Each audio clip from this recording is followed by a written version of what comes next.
Un vétéran noir sans abri jugé, puis le juge a entendu son nom et s'est levé en silence. La salle d'audience semblait vide, l'air lourd de jugement et d'attente haletante. Dès que l'huissier prononça le nom de Samuel Decker, un murmure parcourut les bancs comme une brise légère poussant des feuilles sèches. Les têtes se tournèrent non pas par anticipation de la justice, mais par impatience du spectacle. Un vétéran noir sans domicile fixe, jugé pour tentative d'incendie criminel contre le bâtiment du conseil municipal, c'était le genre de gros titre qui alimentait la soif de controverse de la ville sans jamais chercher à éclaircir le contexte. Lorsque Samuel se leva, l'atmosphère ne se tendit pas de révérence, mais de suspicion, avec un dégoût déguisé en devoir civique. Il se leva lentement, comme si l'acte lui-même était une négociation entre son corps et sa volonté. Les néons au-dessus de lui ne lui rendaient aucun service.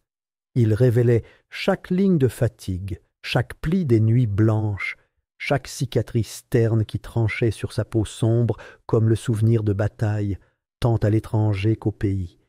L'orange de sa combinaison ne collait pas autant qu'elle drapait, sa silhouette était maigre et fatiguée.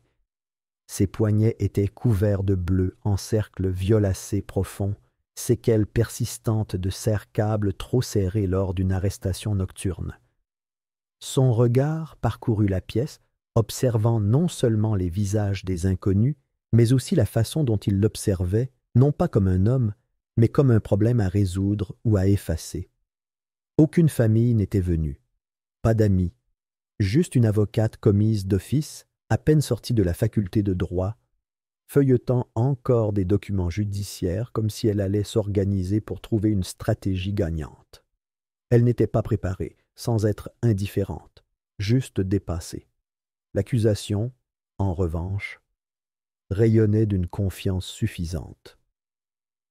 Le procureur adjoint Colin Sharp se laissa aller au dossier de sa chaise, avec l'aisance éprouvée d'un homme qui connaissait déjà la fin. Il n'était pas le seul à être confiant. Derrière le banc de l'accusation, flanqué d'agents de sécurité privés et de sourires crispés, siégeaient le sénateur Clifton Rains et le commissaire de police Vaughn.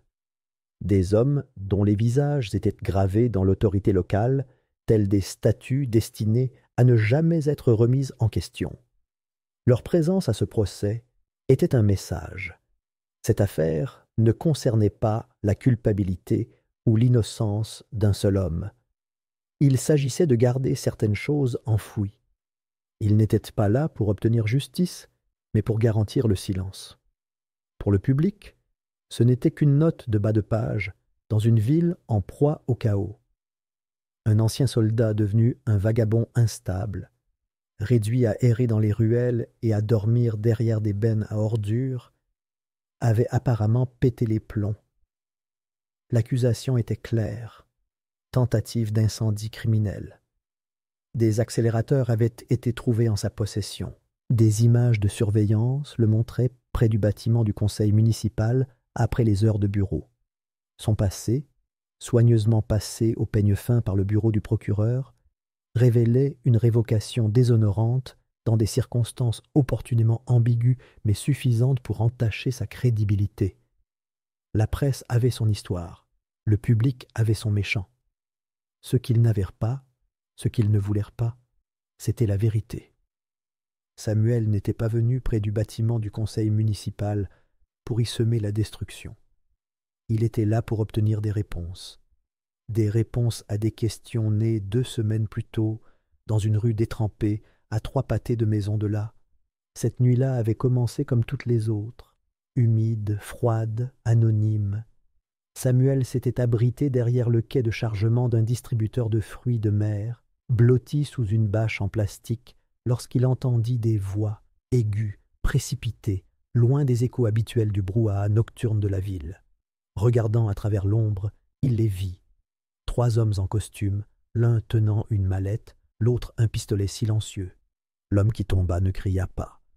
Son corps s'écroula au sol à côté d'un carnet maculé de sang, à moitié fourré dans la poche de son manteau. Samuel avait observé dans l'obscurité, trop sonné pour bouger, trop tard pour intervenir. Il ne connaissait pas cet homme à l'époque. Pas de nom. seulement qu'il avait le genre d'yeux qui restait ouvert même en cas de chute. Le carnet était ce qui lui restait, non seulement physiquement, mais aussi mentalement. Il l'avait emporté lorsque les hommes étaient partis, le rangeant dans une boîte rouillée qu'il avait enterrée sous un bus scolaire calciné à 3 kilomètres de là. Il n'avait pas compris ce qu'il contenait au début, mais au fil des jours, tandis que les gros titres ignorèrent la disparition de l'homme et que les autorités municipales faisaient comme si de rien n'était, une terrible prise de conscience s'imposait. L'homme assassiné était un journaliste. Il enquêtait sur la corruption des marchés publics de la ville, traquant l'argent qui disparaissait dans des sociétés écrans, puis réapparaissait dans des dons de campagne et des biens immobiliers privés. C'est pourquoi Samuel était retourné au bâtiment du conseil municipal, non pas pour le détruire, mais pour affronter quelqu'un, n'importe qui pourrait être amené à l'écouter. Il avait transporté les accélérateurs non pas comme des armes, mais comme des appâts, espérant attirer l'attention, forcer la conversation dans une ville sourde aux murmures. Mais il ne l'avait pas écouté. Il l'avait arrêté. Et maintenant, il se tenait devant un tribunal qui avait déjà décidé de son identité. Le juge n'avait pas encore parlé. Il avait à peine jeté un coup d'œil au dossier. Il s'appelait le juge Warren Ellison, un homme connu pour son impartialité lorsqu'il n'était pas poussé par des leviers invisibles. Pourtant, même lui semblait distant ce matin-là, distrait. Son regard croisa celui de Samuel, et l'espace d'une seconde, quelque chose changea. Pas vraiment une reconnaissance, mais une hésitation. Une lueur de réflexion passa sur le visage du juge. Quelque chose de figé, et qui refit lentement surface. Puis il se tourna vers le banc et s'éclaircit la gorge, annonçant que le procès allait commencer. L'accusation ne perdit pas de temps.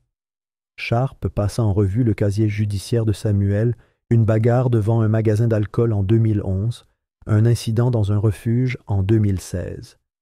Il fit référence aux évaluations psychiatriques de Samuel effectuées par un hôpital des anciens combattants et décrivit le portrait d'un homme brisé sombrant dans la violence. Il présenta les images de surveillance, granuleuses, floues, mais suffisantes pour situer Samuel près des marches du conseil municipal le soir de son arrestation. Il décrivit les accélérateurs contenus dans le sac à dos, de l'essence à briquet, des chiffons imbibés d'essence et un petit chalumeau au butane. La voix de Sharp était autoritaire, d'une cadence polie qui faisait passer les mensonges pour des faits et les omissions pour des détails. Il ne mentionna jamais les distinctions militaires de Samuel, jamais les 17 ans de service outre-mer, les batailles livrées, les amis perdus.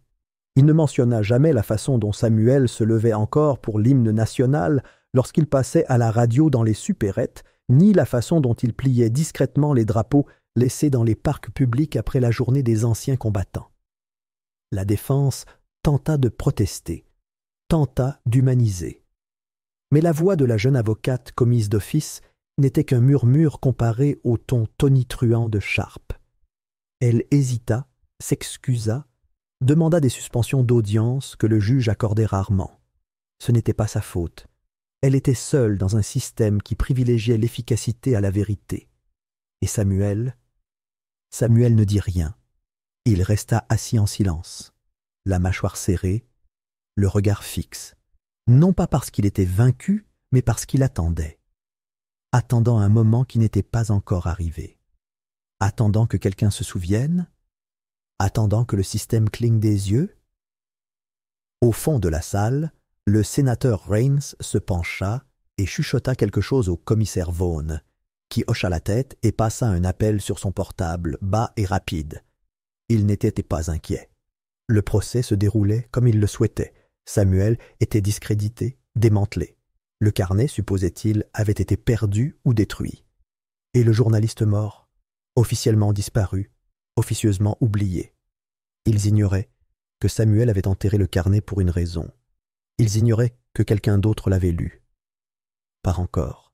Mais dans le silence qui suivit la suspension d'audience, le juge Ellison tourna la dernière page du dossier et lut enfin le nom complet de l'accusé. Il le relut. Puis plus lentement cette fois, comme si les lettres elles-mêmes dénouaient un nœud en lui. Il leva les yeux, les fixant à nouveau sur Samuel, mais cette fois, ils ne vacillèrent pas. Le marteau resta dans sa main, figé. La salle d'audience se figea, confuse. Le juge se leva, lentement. Pas avec autorité, pas avec rage, avec reconnaissance. Et la salle d'audience, toute la salle d'audience, se tut, non par habitude ou par ordre, mais parce que quelque chose avait changé. On venait de se souvenir de quelque chose d'ancien. 2 semaines avant le procès, Samuel n'était plus qu'un fantôme, parmi tant d'autres dans la ville. La peau gercée par le vent, ses vêtements empestés par l'odeur de laine sale et de diesel, sa présence plus ombre que substance. Il évoluait inaperçu parmi les fissures des trottoirs et de la société, dormant près des bouches d'aération qui sifflaient comme des poumons, et survivant grâce aux restes de repas du restaurant qui refroidissaient dans des barquettes en plastique avant qu'il ne puisse les goûter. La ville ne le voyait jamais vraiment, ni les banlieusards qui le frôlaient avec leur téléphone, ni les policiers qui le poussaient du coude à coups de bottes et de grognements, ni même les bénévoles qui lui offraient du café avec pitié dans les yeux. Son nom n'était pas prononcé, son histoire importait peu. Il n'existait que dans l'entre-deux, entre les repas, entre les abris, entre le souvenir et l'oubli. Cette nuit avait commencé comme toutes les autres. Les nuages étaient bas et lourds, gonflés par une pluie non tombée, et le vent tournoyait autour des bâtiments comme s'il cherchait quelque chose à voler. Samuel avait quitté le sous-sol d'une laverie automatique abandonnée, après avoir été interpellé par des adolescents munis de téléphones portables et d'une batte de baseball. Il erra d'abord sans but, puis bifurqua vers une ruelle familière près du bâtiment du conseil municipal, un raccourci qu'il empruntait souvent pour éviter les patrouilles et la foule des bars nocturnes. Il était presque minuit, et la ruelle s'ouvrait devant lui comme une gorge qui avale l'obscurité. Des poubelles s'alignaient le long des murs, pleines à craquer et débordantes. Quelque part, un chat siffla et s'éloigna en courant, des bouteilles claquant sur son passage. Il cherchait juste un endroit où se blottir, peut-être sous la vieille cage d'escalier aux gyrophares cassés. Mais au coin de la rue, il s'arrêta. À quelques mètres devant, 3 hommes en costume formaient un triangle lâche, dos à l'entrée de la ruelle. L'un d'eux, grand et posé, avait un visage trop familier pour être oublié, le sénateur Rains, un homme dont le visage souriant avait figuré sur tous les panneaux d'affichage de la ville lors des dernières élections. Les autres portaient des badges de sécurité municipaux accrochés à leur ceinture, la posture raide comme des chiens attendant un ordre. Au milieu se tenait un jeune homme, les yeux écarquillés, provocateur, même si sa posture tremblait. Samuel le reconnut vaguement. Miles Creighton, un journaliste local connu pour ses chroniques incessantes sur la corruption, son obstination à dire la vérité dans un monde qui privilégiait le silence. Pas de cris, pas de confrontation dramatique. Juste un échange chuchoté que Samuel n'entendit pas, un geste sec du sénateur et puis un éclair argenté, un pas rapide en avant, un mouvement soudain et flou. Le reflet d'une lame illuminant la lumière de la ruelle fut le seul avertissement avant que les genoux du journaliste ne cèdent. Un cri étouffé suivi, étouffé, brisé. Le sang jaillit en un arc de cercle maladif sur le trottoir fissuré. Miles essaya de se tenir le cou, de parler, mais il n'en sortit qu'un son humide et gargouillant qui résonna contre les murs de la ruelle comme l'écho d'un cauchemar. Son corps heurta violemment le sol, ses doigts tressaillants avant de s'immobiliser. Samuel resta figé derrière une poubelle, le monde se réduisant à cette petite scène horrible. Il ne pouvait plus respirer, impossible de cligner des yeux. Son cœur battait si fort dans ses oreilles qu'il couvrait tout le reste. Son esprit lui hurlait de courir, de disparaître dans le brouillard de son existence. Mais il ne le fit pas. Il resta immobile, les yeux rivés sur l'homme mourant dont le sang remontait comme une marée vers la poubelle. Les hommes en costume ne s'attardèrent pas. Ils s'accroupirent, parlèrent rapidement, l'un d'eux tirant quelque chose du manteau du mort. Puis ils s'éloignèrent, sans hâte, mais avec précision. Exercés, Ils avaient déjà fait ça, ou du moins, ils l'avaient prévu. Samuel attendit que le dernier écho de leurs chaussures disparaisse. Puis, au lieu de s'éclipser comme tout homme sain d'esprit l'aurait fait, il rampa vers le corps.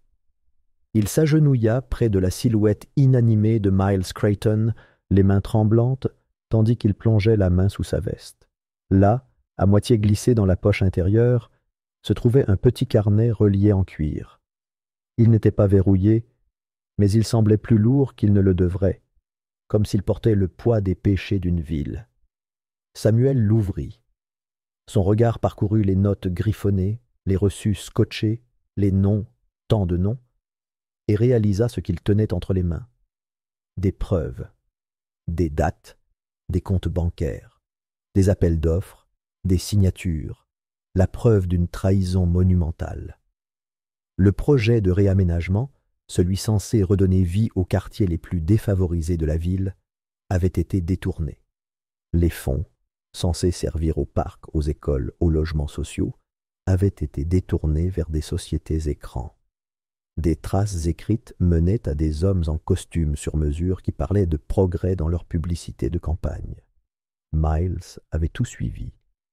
Et maintenant, il était mort pour ça. Samuel fourra le carnet dans son manteau et disparut dans les artères de la ville, le monde encore silencieux sous le choc. Pendant des jours, il erra, incertain de ce qu'il devait faire. Il dormit sous les ponts, se cacha dans les recoins des bibliothèques pour relire le contenu du carnet, de peur d'être repéré. Il ne faisait pas confiance à la police. À qui pouvait-il s'adresser, alors que les hommes qui avaient tué un journaliste de sang-froid étaient ceux-là même qui étaient chargés de rendre justice? Il pensa au bâtiment du conseil. Il pensa à glisser le carnet sous une porte, à le laisser là où quelqu'un pourrait le trouver. Mais rien de tout cela ne lui semblait sûr. Rien de tout cela ne lui semblait juste. Il devait l'apporter directement à la chambre, à l'endroit même où ces hommes mentaient si facilement. Il savait que les caméras tourneraient pendant la prochaine session budgétaire. Il savait qu'il pouvait entrer, brandir le carnet bien haut et le montrer au monde. Que quelqu'un, n'importe qui, pose les bonnes questions avant de pouvoir le faire taire lui aussi. Il n'est jamais allé jusque-là. La sécurité l'a intercepté devant le bâtiment. Ils ont dit qu'il avait l'air suspect. Ils ont dit qu'il transportait quelque chose de dangereux. Quelqu'un les avait prévenus.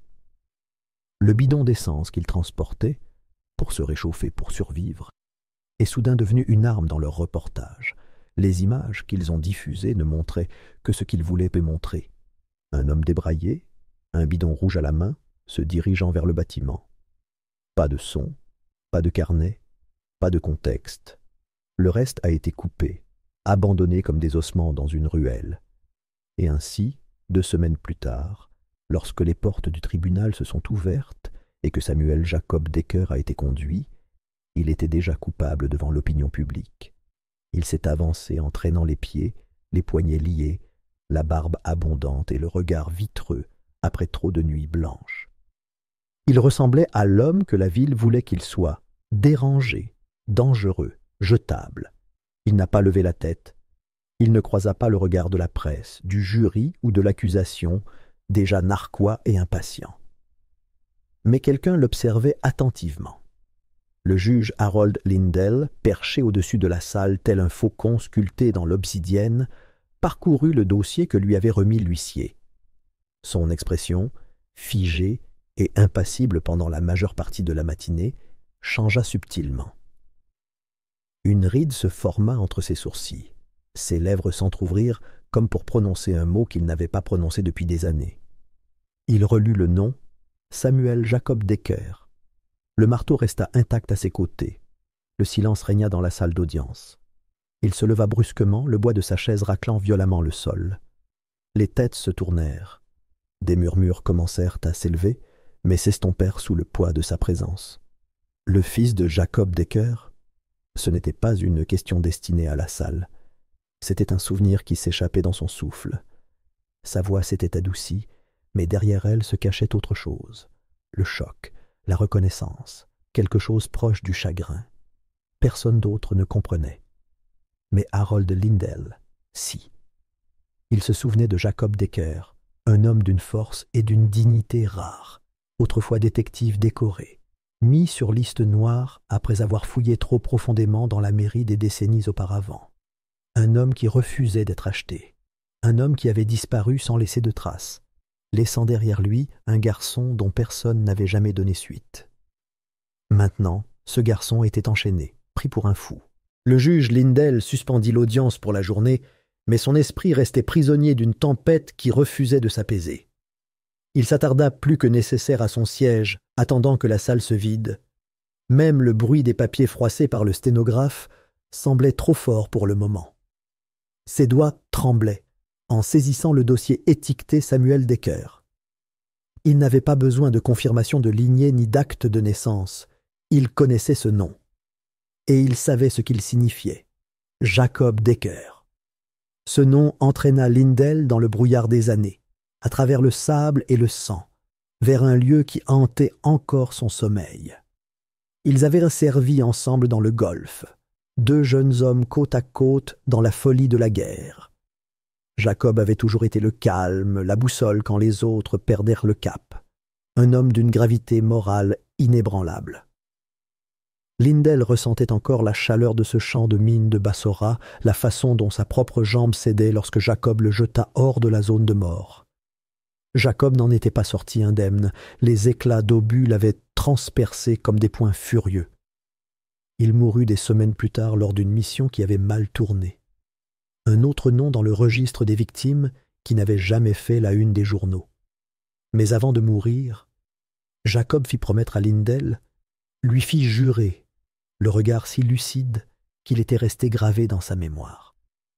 Veille sur ma famille, s'il arrive quelque chose. Une promesse simple.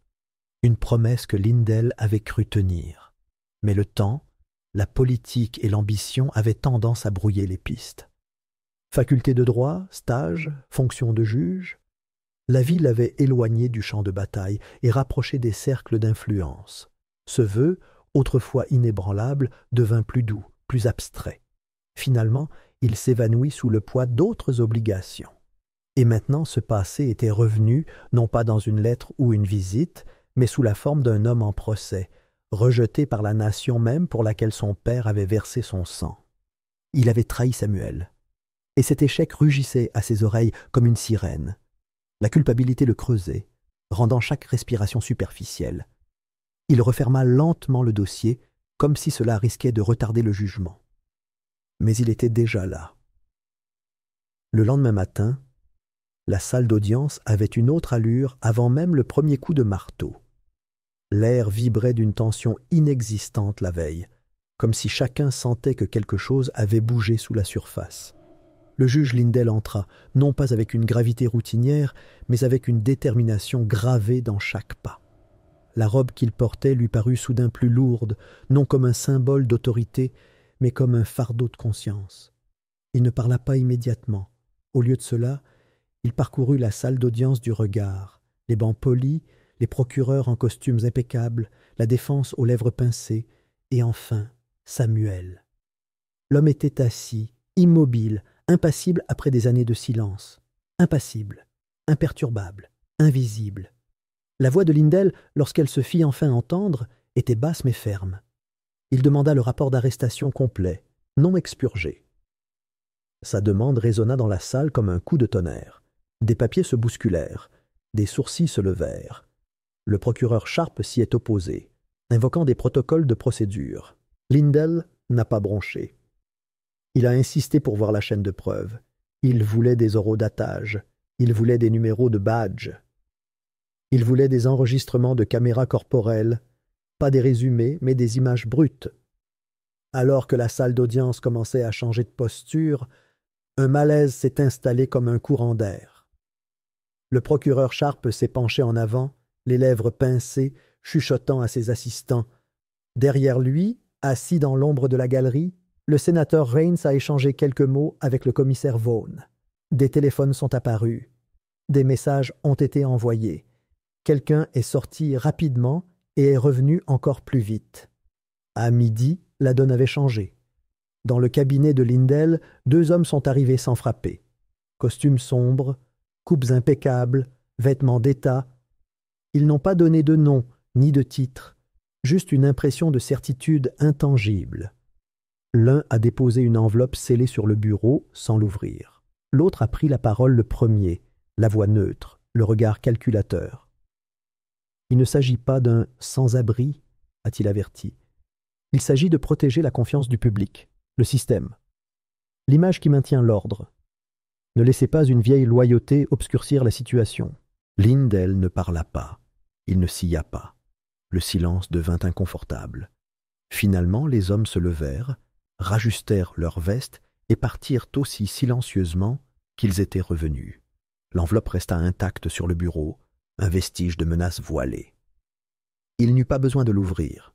Il en connaissait déjà le contenu. Avertissement confidentiel, implications politiques, conséquences personnelles. Mais Lindell en avait assez du silence. Il retourna à la barre, le regard dur. Il ordonna à la défense de faire comparaître tous les témoins de moralité disponibles.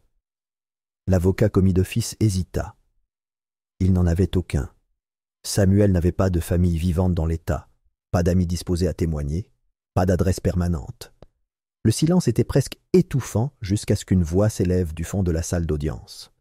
Une femme d'une 50aine d'années, portant un badge d'infirmière militaire délavé, s'avança. Elle se souvenait de Samuel. Sa voix ne trembla qu'une fois lorsqu'elle parla de Kandahar. Elle l'avait soigné après une explosion. Éclat d'obus dans l'épaule, désorientation et violents tremblements. Ce n'était pas une faute professionnelle, précisa-t-elle.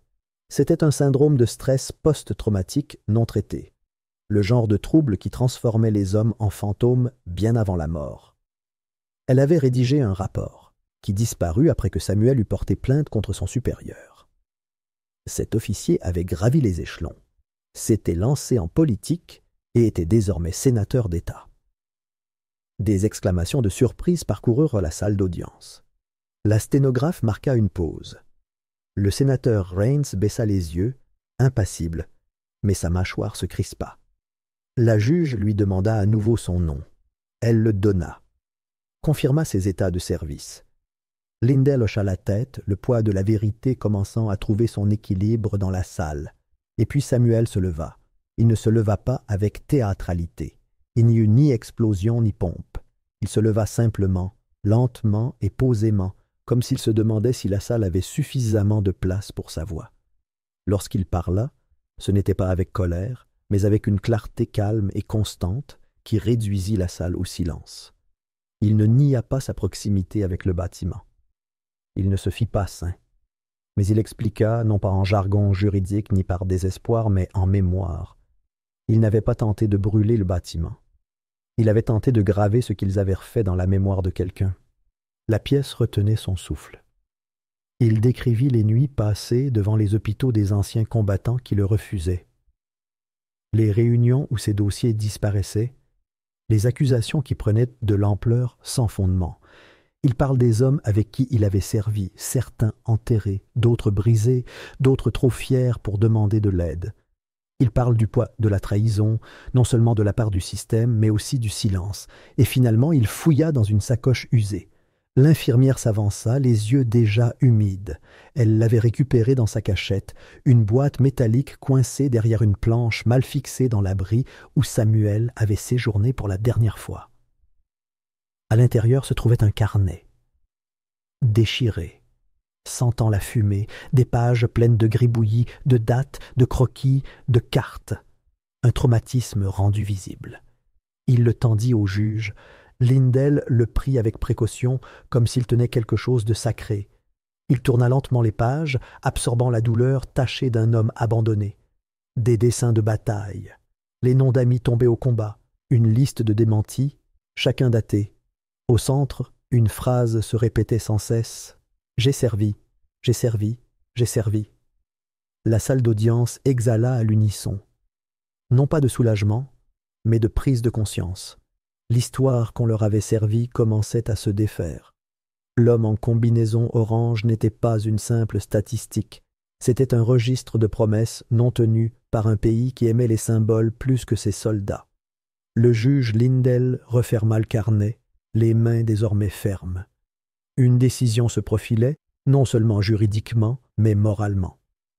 La robe qu'il portait n'était plus un bouclier, c'était un jugement. Et le silence qui suivit ne fut pas vain. C'était la justice qui se réveillait. Le carnet fut admis comme preuve sous protestation. L'accusation contesta son inclusion, arguant de sa pertinence, de son authentification et même de ses implications pour la sécurité nationale. Mais le juge, pressentant peut-être l'ampleur du contenu, l'autorisa, avertissant les deux parties que la salle d'audience ne serait pas un théâtre de spectacle. Pourtant, en moins de 48 heures, les pages censées rester sous scellé parvinrent aux mains des journalistes. Comment? Nul ne pouvait le dire. Peut-être s'agissait-il d'une fuite au sein des forces de l'ordre. Peut-être provenait-elle d'un membre de la défense, incapable de supporter le poids de ce que Rio. Au lever du soleil, le deuxième jour après la révélation du carnet, les journalistes avaient déjà sillonné le palais de justice. Des camionnettes de retransmission satellite encombraient les rues. Les présentateurs, debout dans le vent mordant avec une solennité éprouvée, décrivaient à voix basse le récit manuscrit d'un ancien agent du renseignement sur des expériences illégales, des opérations secrètes et des abus systématiques envers des vétérans souffrant de SSPT. Des noms étaient cités, des lieux étaient répertoriés, des horaires, des signatures, des photos, tout y était. C'était méthodique, précis et effrayant. Les conséquences furent rapides. La mairie, prise de court et débordée, publia un bref communiqué niant tout lien, qualifiant les révélations de profondément préoccupantes, mais finalement hors de portée de la surveillance municipale. C'était la version politique d'un haussement d'épaules. Le commissaire Vaughn, un homme endurci qui avait passé des décennies à naviguer sur la fine ligne entre service public et secret professionnel, annonça sa retraite anticipée par un courriel de 2 lignes à la presse. Pas de cérémonie, pas de discours d'adieu, juste parti. Et le sénateur Reins, celui dont le nom apparaissait le plus souvent dans les marges de ce carnet, entouré, souligné, souvent accompagné d'avertissements concis et de jurons, a soudainement programmé un voyage diplomatique d'urgence à l'étranger. Pas de conférence de presse, pas de date de retour. À la fin de la semaine, ses comptes sur les réseaux sociaux avaient été nettoyés et son équipe avait refusé tout commentaire. Il avait disparu, mais l'ombre qu'il projetait persistait. Mais le mal était déjà fait. La salle d'audience, autrefois stérile et méthodique, ressemblait désormais à une scène s'effondrant sous une lumière trop intense. Les spectateurs ne chuchotèrent plus. Ils fixaient ouvertement les procureurs, les agents qui, autrefois imposants et confiants, portèrent des costumes maintenant trempés de sueur. Le juge a demandé une suspension d'audience, puis une autre. Finalement, le procès lui-même a été interrompu. La formulation officielle était bureaucratique, destinée à apaiser sans admettre de faute. Les charges étaient abandonnées en attendant un nouvel examen. Il n'y aurait ni contre-interrogatoire, ni déclaration finale, ni condamnation. La vérité avait fait son apparition et le système, peu préparé à l'admettre, avait choisi de battre en retraite. Aucune excuse n'a suivi, aucune confession publique. Les institutions ont simplement resserré les rangs, verrouillé les portes et espéré que la tempête passerait.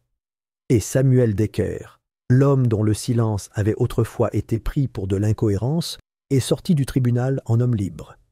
Il ne s'est pas attardé. Il n'a pas célébré. Pas de poignée de main ni d'accolade. Pas de journaliste pour le solliciter. Au contraire, la ville semblait s'ouvrir à lui, comme pour reconnaître que sa liberté ne résultait pas de la justification, mais de l'endurance.